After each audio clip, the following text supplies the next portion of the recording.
Listen closely, because this may be the most unsettling truth you'll hear today. Sometimes the very people you lift up will turn and despise you. You give, you listen, you pour yourself out, and what returns is coldness, criticism, even hatred. Why does love provoke hostility? Why does help invite attack? If this question keeps circling your heart, stay with it a little longer. The mystery has roots deeper than manners, deeper than gratitude. It reaches into the architecture of the psyche itself, where light and shadow ache toward one another in every soul. Begin here. When you extend compassion, you are not only easing pain, you are touching what the other person has hidden from everyone, sometimes even from themselves. Your presence, your attention, your intuition, these open a private door. Behind that door lives the shadow, the unlived impulses, the frozen grief, the anger that was never allowed, the envy that ate its own tongue, the longing that learned to live without air. The shadow is not a poetic embellishment. It is a fact of inner life, and when it is stirred, it does not bow politely. It jolts the body, floods the mind, and searches for a quick way to shut the door again. Empaths act like mirrors that refuse to flatter. You do not reflect the mask, the performance that wins approval. You reflect what is true, including what is disowned. The other senses, often without words, that you can see through the costume, and that sensation is terrifying. Better to shatter the mirror than to meet the buried face. So the attack comes, not because you harmed, but because your presence threatens the agreement the ego once made with itself. Do not look. Imagine the ego as a walled city. Pride is mortar, denial is the iron gate, rationalization is the guard pacing at night.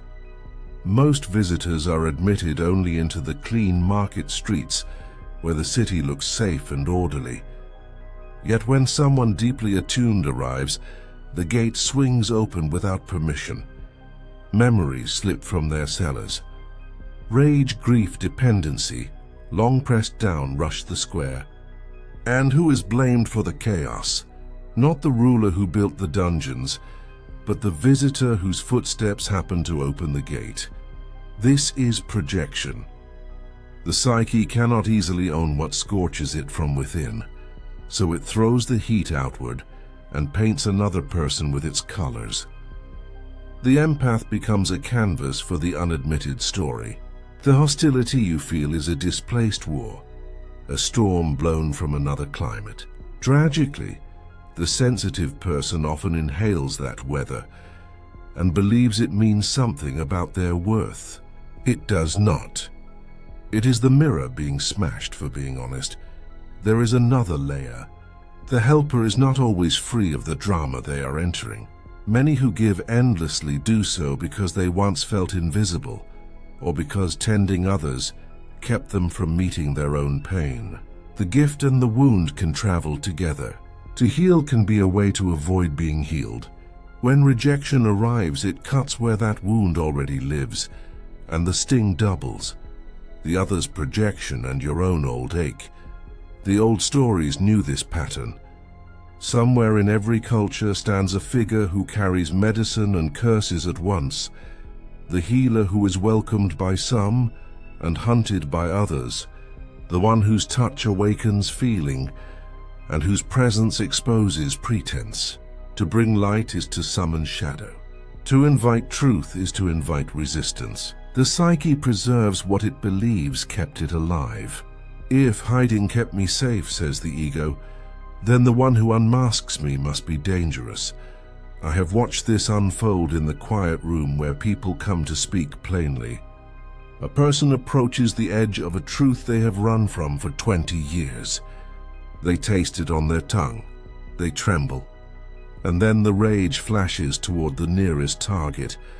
In that moment, the guide stands in for the part of them that risks exposure.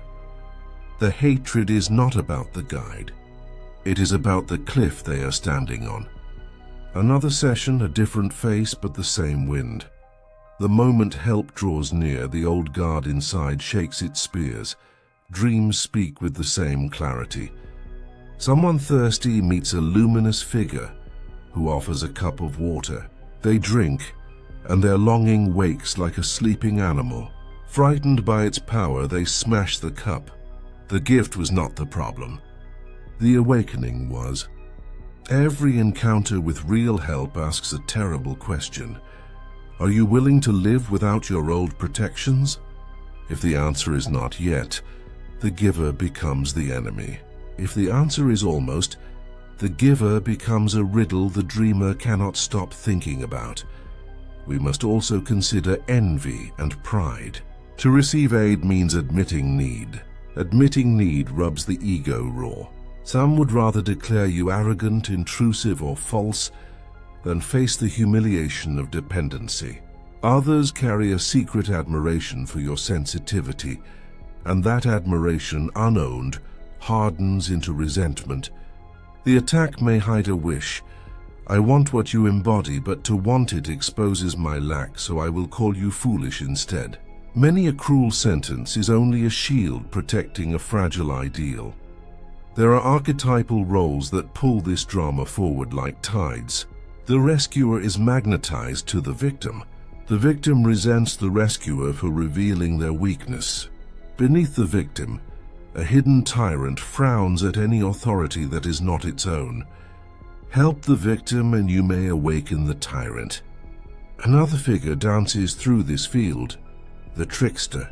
The trickster overturns the illusion of self-sufficiency, and the ego hates being embarrassed.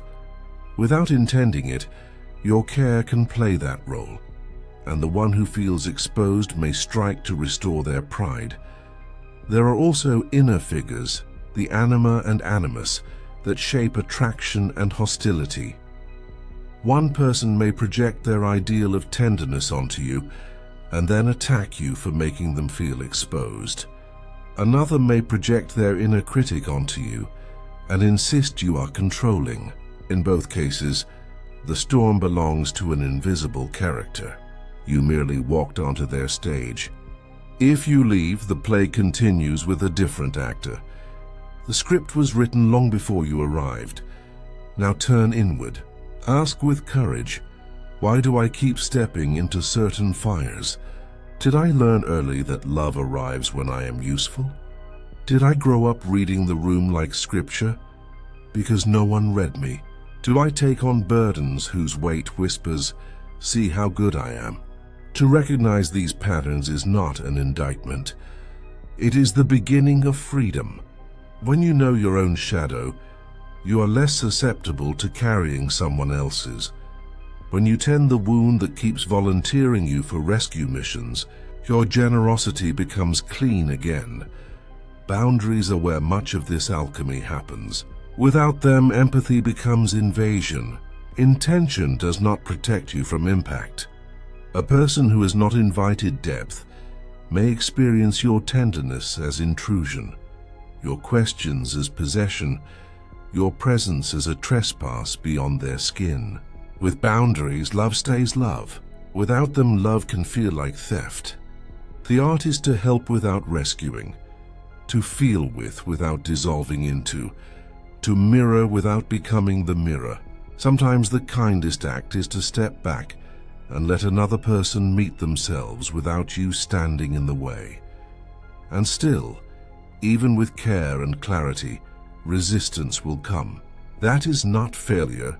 In the language of transformation, resistance is the blackening, the necessary darkening that precedes renewal. If you bring someone to the threshold of a new life, their old life will defend itself.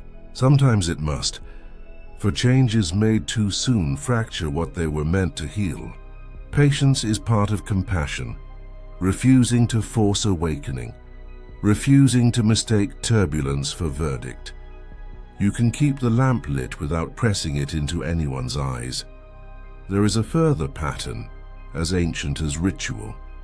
Communities once chose an animal or a person to carry their unspoken sins into the wild. The psyche performs a similar rite. When a group cannot hold its collective shame, it chooses a vessel. The most available vessel is the one already carrying, already open, already willing to feel. The scapegoat is crowned by projection and then banished for wearing the crown.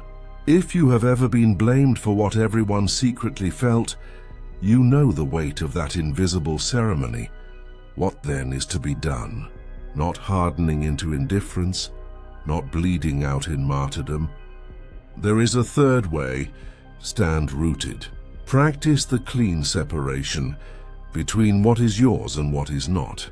Give what you can give without abandoning yourself. Decline what demands your self-betrayal. Let some doors stay closed.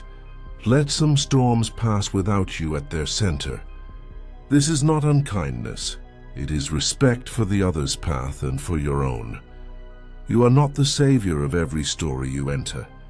Consider how often the sensitive person attempts to turn hatred into love through explanation, more giving, more proof.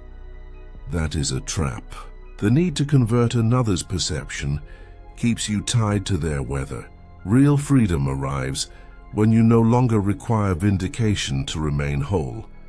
You become a steady flame that warms rather than a torch that must plead to be fire. Some will sit by that warmth. Others will call it arrogance because they cannot control it. Let both exist without shrinking. There will always be those who interpret your clarity as cruelty, your boundaries as ego, your refusal to carry their burden as betrayal. There will also be those who exhale in your presence, because your steadiness gives them permission to be honest. Measure your path by the latter, not the former. If someone must walk away to keep their mask intact, let them take the mask with them. You are not required to applaud the costume. Applause is a fine sound, but it is not a compass. Return again to the deepest question. Who are you when applause falls silent? When generosity is misunderstood? When love is met with scorn? If you anchor there, beneath praise, beneath blame, you discover a self that is not at the mercy of weather. From that ground, you can love without bargaining for safety. From that ground, you can endure another's storm without becoming their lightning rod. Your dignity no longer rides in the pockets of strangers. Make no mistake, sensitivity does not make you weak. It makes you flammable. You carry balm and spark together. Some will come to be soothed. Others will come because your flame exposes their smoke, and smoke hates the wind that scatters it. Expect both. Expect to be welcomed and resisted, to be thanked and condemned. Expect, above all, to remain yourself. That expectation is not cynicism. It is clarity that protects tenderness. And if you wonder whether any of this can truly change a life, listen to this quiet assurance. The very moments that tempted you to close are the moments that forged your center. The encounters that taught you to distinguish yours from theirs are the reason you can stand today without armor. The pain you could not make sense of became language for those who will come after you. They will recognize your steadiness and know there is a way to live open without being devoured. Your survival is already someone else's map. Do not aim to be universally loved. Aim to be internally aligned. Love will visit. Hatred will visit. Neither owns the deed to your house. Let them knock. Decide whom to invite across the threshold. Some guests can sit at the table. Some must be denied entry. The choice is not punishment. It is guardianship of the life entrusted to you. And if a guest grows loud, you can walk them out with kindness and lock the door without apology. When the next wave of hostility rises from someone you have tried to help, remember this: the wave began far from your shore. It crossed a sea of history before it ever touched your sand. You are responsible for your footing, not for the moon that pulled the tide. Plant your feet, let the water break. When it recedes, you will still be standing, and the ground beneath you will be cleaner for having been washed. Clarity is what remains after the storm empties its clouds. One last turn inward. If part of you keeps walking toward the people who wound you, ask what ancient hope is guiding your feet. Perhaps you are trying to win at last the blessing you were denied. Perhaps you are asking the present to rewrite the past. Bring that hope into daylight, grieve it, bless it, and then entrust it to a place that does not require you to suffer to love. Your worth did not begin when anyone thanked you, and it does not end when someone cannot. You can stop auditioning for parts you never wanted to play. You are not merely a person. You are a field where opposites meet. Tenderness and resolve, giving and limit, light and shadow. When you stand there consciously, you stop performing the rescuer, the scapegoat, the mirror. You become a human being in whom all these roles are recognized and held, not obeyed. Others may still cast their plays upon you, but the stage belongs to you now and the script is yours to write. This is the quiet revolution of a centered life. So when love brings hatred in its wake, when help summons attack, remember what is truly happening. An old contract is being contested. A system is protecting itself. A shadow has been touched, and it is shouting to turn the lights off. Your task is not to fight the dark with fury, or to surrender your flame. Your task is to keep the lamp trimmed and your door guarded, to speak truth quietly, to step aside when the room is not ready for fire, and to return when readiness calls. The work is steady, ordinary, and surprisingly peaceful once you stop chasing approval. If you carry this understanding, the sting lessens, not because you become numb, but because you become clear. Hostility becomes information, not identity. Projection becomes weather, not verdict. Rejection becomes a teacher with hard hands and accurate lessons. And in time, you will feel a different current move through your life. A steadiness that does not depend on how anyone sees you. From that steadiness, your care becomes clean, your no becomes kind, and your yes becomes trustworthy. This, then, is the paradox you were born able to bear. Every light casts a shadow, and every shadow points back to a light. Walk with both. Refuse to become either. When hatred arrives, let it prove you are capable of awakening what was asleep. When gratitude arrives, let it remind you that tenderness can land and grow.